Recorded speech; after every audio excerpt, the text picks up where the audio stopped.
Cancer എന്ന് കേൾക്കുമ്പോൾ അതിനപ്പുറത്തേക്ക് പിന്നെ ജീവിതമൊന്നുമില്ല എന്ന് വിചാരിച്ചിരിക്കുന്ന പലരും നമ്മുടെ ഇടയിലുണ്ട്. പക്ഷേ എൻ്റെ മുന്നിൽ ബ്രസ്റ്റ് ക്യാൻസർ വന്ന് അതിനെ ധൈര്യത്തോടെ ഒരു ചിരിയോടെ ചെറുത്ത് തോൽപ്പിച്ച് വീണ്ടും പഴയതിലും ഭംഗിയായി ജീവിതത്തിലേക്ക് തിരിച്ചു വന്ന് കൂടുതൽ ആക്റ്റീവായി, കൂടുതൽ സന്തോഷത്തോടെ, കൂടുതൽ സുന്ദരിയായി ജീവിതത്തെ ആസ്വദിക്കുന്ന ഒരു അമ്മ എൻ്റെ വീട്ടിലുണ്ട്. ആ അമ്മയാണ് എന്നെ സംബന്ധിച്ച് മുന്നിലേക്ക് നോക്കുമ്പോൾ എനിക്ക് വളരെ പ്രതീക്ഷയോടെ, വളരെ വലിയൊരു ഇൻസ്പിറേഷനായി ഞാൻ നോക്കിക്കാണുന്നത്, വലിയൊരു മാതൃകയായി, ഒരു ഉദാഹരണമായി ഞാൻ നോക്കിക്കാണുന്ന ഒരാളാണ് എൻ്റെ അമ്മ.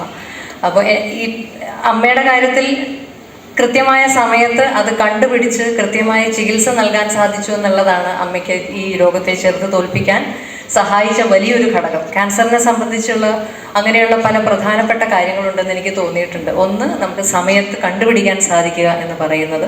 പിന്നെ ഇപ്പോഴത്തെ ഒരു ആധുനിക സൗകര്യങ്ങൾക്കനുസരിച്ച് നമുക്കിത് വരാൻ സാധ്യതയുണ്ടോ എന്ന് മുൻകൂട്ടി അറിയാനുള്ള സംവിധാനങ്ങൾ വരെ ഇപ്പോൾ ഉണ്ട്.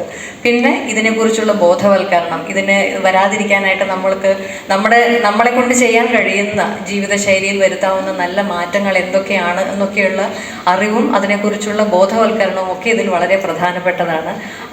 അങ്ങനെയുള്ള കാര്യങ്ങളിലാണ് ഇന്നിപ്പോൾ ഇവിടെ ബഹുമാനപ്പെട്ട മുഖ്യമന്ത്രി ഉദ്ഘാടനം ചെയ്ത് ഇത്തരം ആരോഗ്യം ആനന്ദം എന്ന് പറയുന്ന പദ്ധതികളുടെയൊക്കെ പ്രസക്തി അവിടെയാണ് എന്നെനിക്ക് തോന്നിയിട്ടുണ്ട്. ഇവിടെ നമ്മുടെ സർക്കാർ തന്നെ നമ്മുടെ മുമ്പിലേക്ക് അത്തരം ഏറ്റവും ആധുനികമായ സൗകര്യങ്ങളോടുകൂടി ഇത് കണ്ടുപിടിക്കാനും ചികിത്സിക്കാനുമുള്ള സൗകര്യങ്ങൾ നമ്മുടെ മുന്നിലേക്ക് വെച്ച് തരുമ്പോൾ അത് പരമാവധി പൂർണ്ണമായും അത് ഉപയോഗിക്കുക എന്ന് മാത്രമേ എനിക്ക് പറയാനുള്ളൂ. ഈ ഒരു വലിയ ഒരു പദ്ധതിക്ക് മുൻകൈ എടുക്കുകയും പ്രചോദനം നൽകുകയും ഒക്കെ ചെയ്ത ബഹുമാനപ്പെട്ട മുഖ്യമന്ത്രിക്കും ഏറെ പ്രിയപ്പെട്ട വീണ മാഡത്തിനെ എനിക്ക് കുറേ വർഷങ്ങളായുള്ള സ്നേഹവും അടുപ്പവും ബഹുമാനവും ഒക്കെയാണ് എനിക്ക് മനസ്സിലുള്ളത്.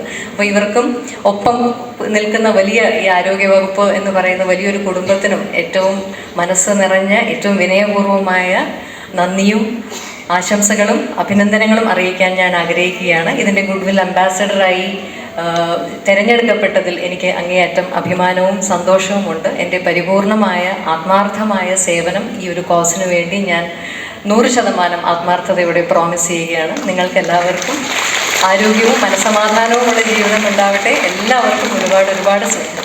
Thank you. വളരെ